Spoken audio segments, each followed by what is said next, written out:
Oh, you all, hello. It is Tisk day. Good afternoon, good evening. I hope all are well. I hope all are safe. So, basically, a message to everyone out there.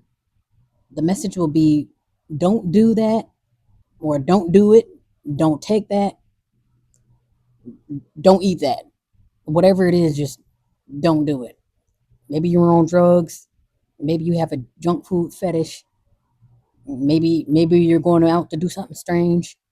But basically, whatever it is, everything that we're indulged in and everything that we are exposed to is poison. So basically, everything is used against you. Your drugs, your alcohol, the people you're around, what you are consuming, everything is becoming toxic. So therefore, everything at this point will be poisonous. So if it's something, maybe if you have habits, I would say start to wean yourself off of those habits because I'm sure you already know that it's not good for you. But it is official now that everything, or at least almost everything now, is poison. And this goes for food, clothes, water, everything is tainted to the point of poison. And so I would just say don't drink that, don't eat that, don't take that, don't do it. Because more than likely it's going to be the start or the cause of your demise. And a lot of times people, they just want to take away the pain, or I just want to get myself out of my misery. So I'm going to drink some alcohol, or I'm going to maybe use some drugs or something, or maybe entertain people who have no business entertaining. But I am here to tell you that everything is tainted, and more than likely you will be consuming poison. And I know for sure with the drugs and alcohol that should be self-explanatory, but a lot of times people, they don't care what's in this stuff or what's causing it as long as I'm out of my mind. And even with the food, some people turn to food for comfort. Oh, okay, well, I'm bored or I'm upset or I'm happy or sad, so I'm going to eat this food. And I can say now the food is almost officially poisoned. It's like it's to the point now with me. If I look at something or read it or look at it, I can literally taste the poison. I've been like this for a while now, where I can literally see and smell the poison. But now, if I drink a drink or eat something, it's like I can literally taste to the point where it'll literally be like on my lips, like literally. And I'm just thinking, like, what the hell did I just eat? Poison? And I don't even know what the hell I ate. But whatever it is, it's like you can just taste the chemicals. Like it is literal. Like you can taste, feel, and smell the poisons. So it's the point now where I'm just going to do everything mentally, because at the end of the day, everything is in the mind. If you can drive yourself crazy and tell yourself, "Oh, I'm going crazy," or "I'm panicking," or give yourself an anxiety attack, or give yourself a heart attack, and it's just you in the room, you can make yourself get whatever that feeling is that you're looking for. If you're looking for euphoria, you have all the chemicals in your brain to do that for you. Like if you want yourself to be high out of your mind, it's already in the brain. It's the drugs and alcohol. It just helps to release it. So when you drink alcohol or when you do drugs, those drugs, they're not loaded with those chemicals. They just basically activate something in your brain to release those chemical juices. Oh, now I'm high. Oh, now I'm crazy, or now I'm mad, or now I'm happy. Now I have euphoria. Euphoria is in your brain. That's the whoa, a burst of happiness. Even when you basically climax or something. Oh, let's say like you're, oh wow, you just had a hot night. Woo, and you're out of breath and you're feeling good, all sweaty, and now you're happy. Ooh, got a smile on your face. Ooh, I need a cigarette. That's all. Like you didn't have to take anything to get there. It's all in the mind. So I would say just tap into your mind and maybe just sit with yourself and see what is it that I'm looking for. When you get these urges, it's like, man, I want to drink, I want to this and that. And it's like, okay, when you do get a drink, like, what is that doing for you? Do you need a drink to help you get motivated, or do you just want to drink because you're bored? And then it's just like, okay, oh, well, if I'm bored, then okay, what can you do to not be bored or to fill in those gaps of boredom? So I'm thinking like if you do something like physical activity, that actually releases those chemicals as well, like euphoria. That's a real thing. If you go to the gym, all of those chemicals and those feelings are actually released. I don't know if sometimes the drugs and alcohol hang out in like the stored fat of the body, or hangs out in the system, but I've noticed that too. If I go to the gym, I'm like, hey, I feel high. I didn't have anything to drink or smoke, and you think like, hey, I'm not on drugs, but you feel high because it's like your body gets natural highs. Like you get everything that you need from your body and from your mind. That's why they want to keep you in a sick delusion, because once you realize, hey, I can fly, or what? I can walk through walls, or I can turn water into wine, or I can kill you with my eyes. That's the whole point of tampering with your brain and messing with those chemicals with your brain. That's why I say, hey, just just take these drugs and take these alcohol. And literally, you look at the back of the label, may cause cancer, will kill you. They'll let you know this is out to destroy you. So that's why I say, if you can steer away from that stuff and find your own natural, I'm telling you, you are going to be a force to be reckoned with. But you have to let go of these poisons and toxins because that's what's keeping. That's why you can't fly because you're on all these poisons and toxins. And then you're in bed with a gatekeeper that's making sure that you stay down. So it's like you got to know your surrounding. I would say get off in the corner somewhere to where you can see who, what, where, when, and why. And then therefore you can see what is it about me that I always want to drink or I need drugs. I want to be out of my mind. Where are you? Are you in the belly of the beast? Maybe you need to come out the belly of the beast. Come out of her. Come out of the belly of the beast and then maybe see how that interacts with your environment.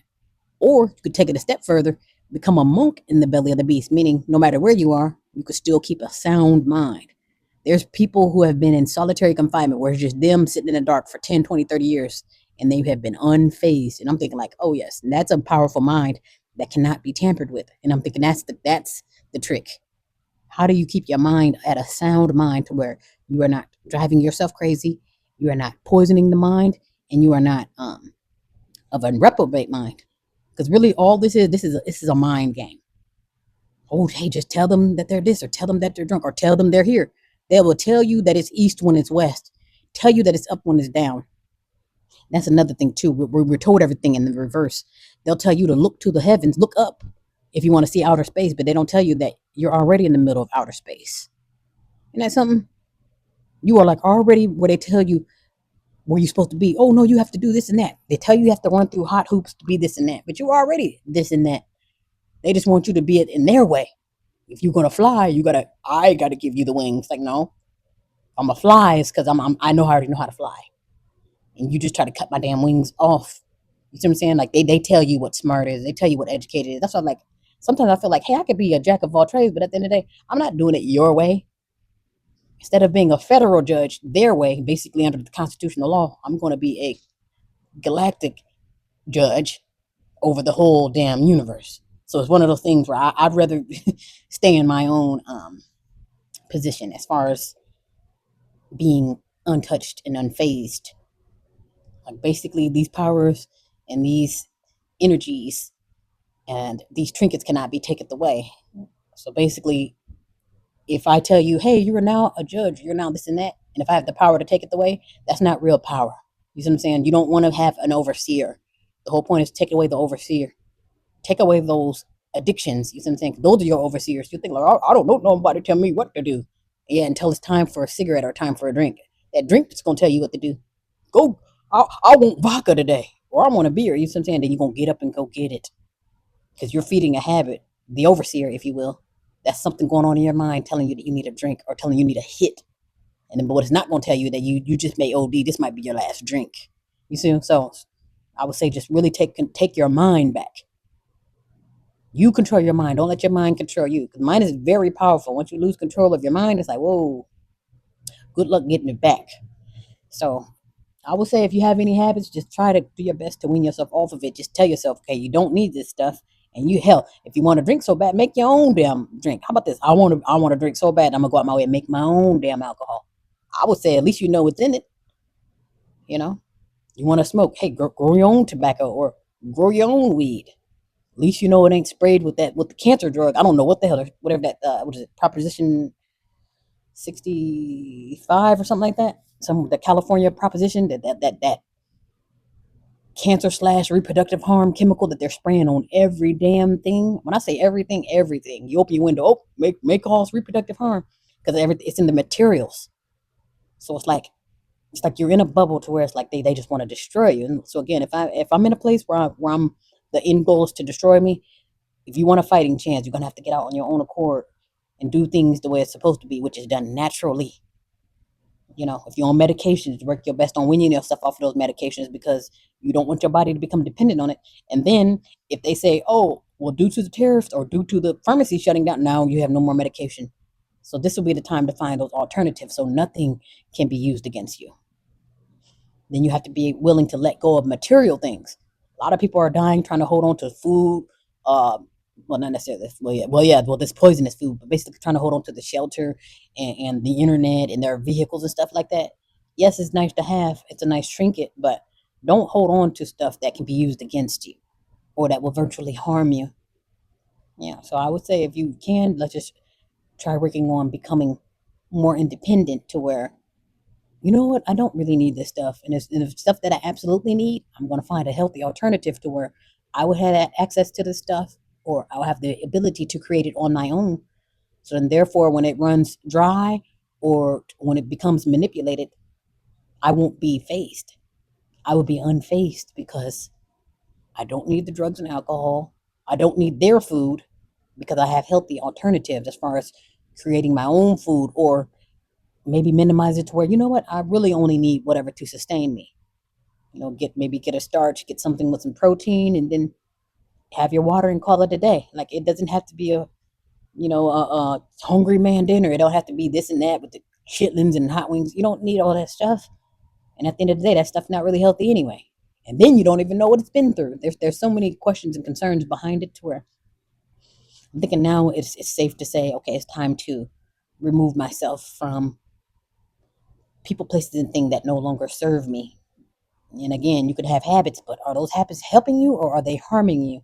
And if they are harming you, it's time to find the healthy alternative and time to start weaning yourself off of these things that are being literally used against you because they're saying, oh, here one day, gone tomorrow. And now we're all panicking. Oh, they're getting rid of this or they're getting rid of, everybody's panicking. But instead of panicking, find the alternative. Think of something that you really like. Okay, I really enjoy this place. I really enjoy people, places, or things, or whatever it is. This is something you really enjoy, and imagine not having it. And if you that makes breaks your heart, or if you find a healthy alternative. And if you feel like there is no alternative, then find a healthy way to wean yourself away from that stuff because I can promise you it will be used against you later on down the line, if not already. Yeah, so to whom needs to hear that, just don't do it, don't take it, don't eat that, don't drink that, and be well and be safe.